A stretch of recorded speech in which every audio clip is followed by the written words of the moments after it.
नमस्कार दोस्तों, मैं सुधींद्र सिंह तोमर प्रबंधन इंस्टीट्यूट के YouTube चैनल पे आप सभी का स्वागत करता हूं।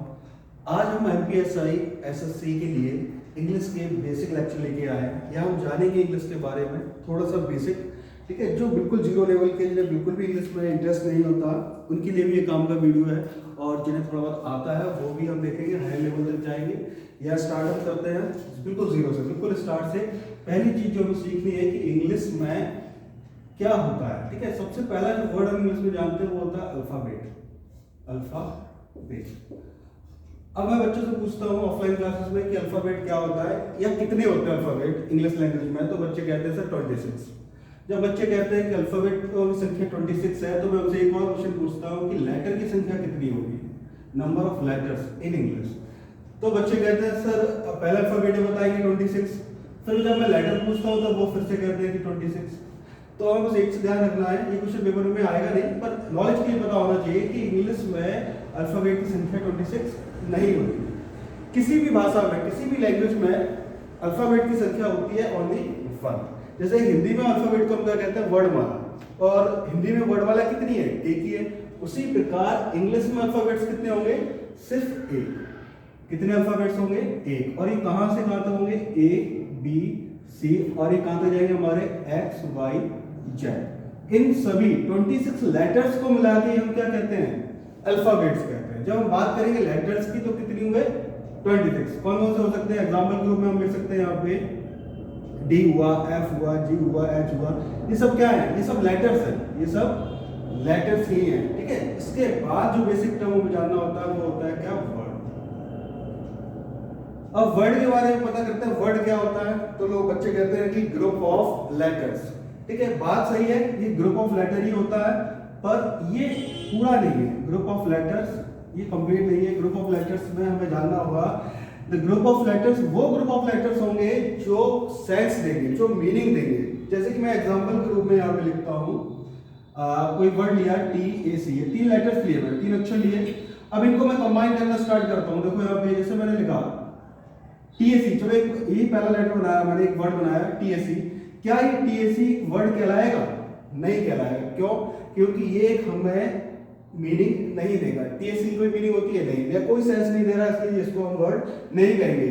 पर ये वर्ड ग्रुप ऑफ लेटर्स अब भी है, ठीक है। जैसे इसी से हमने बनाया क्या, cat.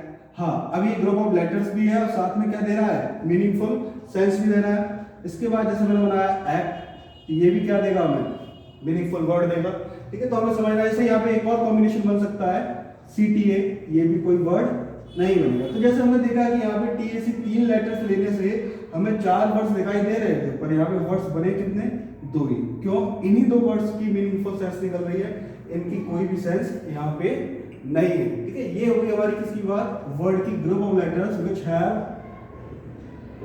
Sense, which have sense. ये हमें जानना था यहाँ पे। इसके बाद हम जरा देखेंगे कि वर्ड के बाद हमें क्या पढ़ना है। अभी सेंटेंस तक पहुंचने से पहले हमारे पास 2 पड़ाव आते हैं। एक पहली चीज जो हमें समझनी होती है, फ्रेज।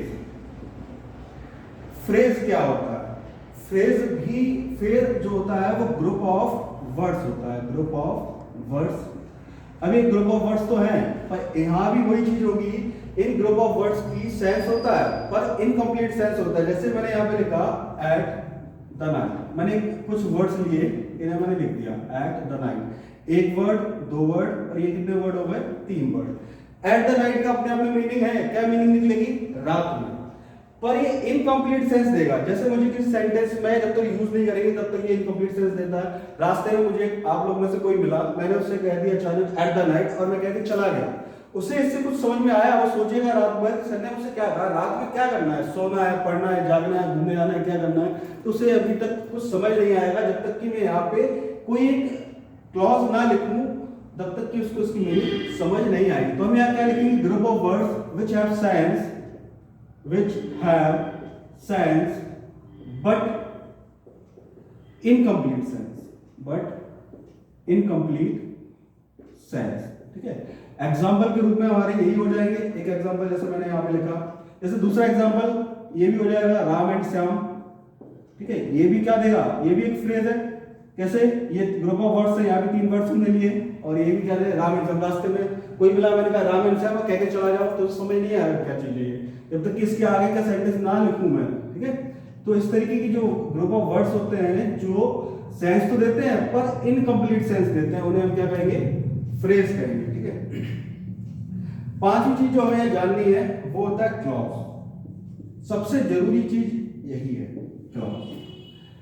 हमें इंग्लिश पढ़ते हैं न्यूज़पेपर में तो सबसे ज्यादा दिक्कत आती है पूरे सेंटेंस की मीनिंग समझ नहीं आती। हमारी आदत क्या होती है बचपन से ही कि हम छोटे छोटे टुकड़ों में उनकी मीनिंग निकालना सीखते हैं, तो दिक्कत यही आती है जब क्लॉज सेंटेंस के अंदर फंस जाते हैं तो हम अर्थ निकालने में दिक्कत करते हैं। तो क्लॉज होता क्या है, क्लॉज मतलब होता है it is a part of sentence, ये भी सेंटेंस का पार्ट होता है। यहां लिखेंगे क्या, it is a part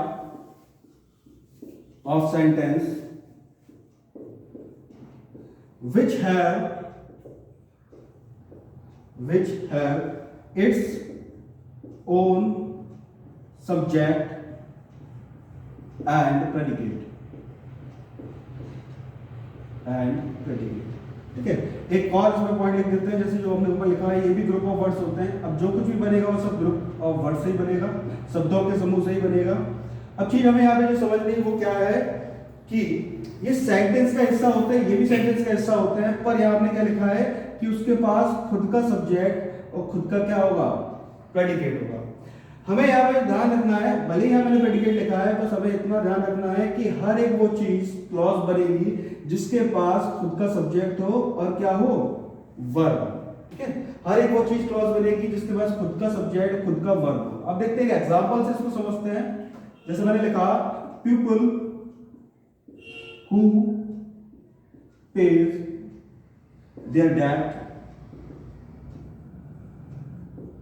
are honest person, are honest, इतने छोड़ देते हैं। अब यहाँ ध्यान से समझेंगे, यह वर्ब का खेल है सब कुछ। हमें किसी भी सेंटेंस में सबसे पहले वर्ब को पहचानना है। तो हमने यहाँ देखा कि एक वर्ब तो हमें यहाँ मिली और दूसरी वर्ब मुझे दिख रही है यहाँ पे, ठीक है। अब एक सेंटेंस जो है उसमें दो वर्ब कैसे हो सकती है तो वो हमें समझना है यहाँ पे। तो हमें यहाँ देखना है कि इस वर्ब का सब्जेक्ट कहाँ है। इस वर्ब का जो सब्जेक्ट है वो ये पूरा बनेगा, क्या बनेगा, ये। इससे पहले एक चीज और समझते हैं कि किसी भी सेंटेंस को, एक सिंपल सेंटेंस को लिखने का स्ट्रक्चर क्या होता है, सब्जेक्ट वर्ब प्लस ऑब्जेक्ट, ठीक है। तो एक चीज हमें ध्यान रखना है कि सब्जेक्ट और वर्ब तो सेंटेंस में कंपलसरी चीज होती है। अगर वर्ब आएगी तो सब्जेक्ट उसका जरूर होगा, यानी कि जो क्रिया है, जो काम है, उसे करने वाला सेंटेंस में जरूर होगा। इसके अलावा सेंटेंस नहीं बनेगा। वो एक इंपरेटिव सेंटेंस होता है जिसमें सब्जेक्ट की जरूरत नहीं पड़ती, पर वो उसमें होता है हिडन सब्जेक्ट होता है, वो हम बाद में देखेंगे। अभी सिर्फ इतना समझो कि वर्ब के लिए हमें क्या चाहिए, सब्जेक्ट। तो जितनी वर्ब की पेयर होंगी उतने ही सब्जेक्ट के पेयर होंगे, याद रखना। या फिर ये भी कह सकते हैं जितनी वर्ब होंगी उतने क्या होंगे, सब्जेक्ट होंगे। अब वो उसी चीज को मैं समझना है। जैसे मैंने बात की, एक वर्ब मुझे ये दिखी, एक वर्ब मुझे ये दिखी, ठीक है। अब इस वर्ब का सब्जेक्ट तो यहाँ पे हमें मिल गया, यहाँ पे इसको मैं पूरा मार्क कर देता हूँ अभी के लिए, बाद में समझेंगे। यहाँ पे भी दो चीजें हैं, ठीक है। अब इस वर्ब का सब्जेक्ट तो मिल गया पीपल, ठीक है। अब इस वर्ब का सब्जेक्ट क्या होगा, ये पूरा एक सब्जेक्ट होगा। अब इस सब्जेक्ट के अंदर खुद का सब्जेक्ट खुद का वर्ब आ गया, मतलब इस सब्जेक्ट के पास खुद का सब्जेक्ट और वर्ब है। इसी चीज को हम क्या कहते हैं, क्लॉज कहते हैं। जैसे मैंने लिखा it is a part of sentence which have its own subject and predicate. इनकी सब्जेक्ट का पार्ट भी क्या है, ये सब्जेक्ट और वर्ब इसमें आ रहा है। यही हम क्या कहते हैं, इसको हम क्लॉज कहते हैं, ठीक है। इससे ज्यादा ध्यान रखिए, इसको डिटेल में हम बाद में पढ़ेंगे। अभी समझते हैं कि सेंटेंस ये जो टाइप है ये कितने प्रकार से हम पढ़ सकते हैं, ठीक है। पॉइंट हमें यह समझना है, उसके बाद हम पार्ट ऑफ स्पीच की तरफ चलेंगे। वो है क्लॉज के बाद सेंटेंस खुद, या सेंटेंस क्या होता है और सेंटेंस के टाइप कितने होते हैं, ये सब हम बाद में पढ़ेंगे। अभी समझ लो सेंटेंस को इतना समझो कि ये भी ग्रुप ऑफ वर्ड्स होते हैं, group of words which give complete sense, ठीक है, कंप्लीट सेंस। और इसमें लिखना चाहूँ तो ये लिख दो। याद रखने के लिए हम ऐसे याद रखेंगे जिसके लास्ट में फुल स्टॉप आ जाता है, always ends with full stop, always ends with full stop. Full stop जो छोटी सी बिंदी हम लगाते हैं, ये जो इस फुल स्टॉप पे खत्म होगा वही क्या होगा, सेंटेंस। जैसे ये कंप्लीट सेंटेंस है अपने आप में, पर इस सेंटेंस के अंदर क्लॉज आ गया, ठीक है, इसी चीज को हम क्लॉज कह रहे हैं, ठीक है। ये कंप्लीट सेंटेंस नहीं होगा क्योंकि ये इसका कंप्लीट मीनिंग नहीं होगी। इसमें लिखा विच गिव कंप्लीट सेंस या कंप्लीट मीनिंग, वही सेंटेंस कहलाएगा।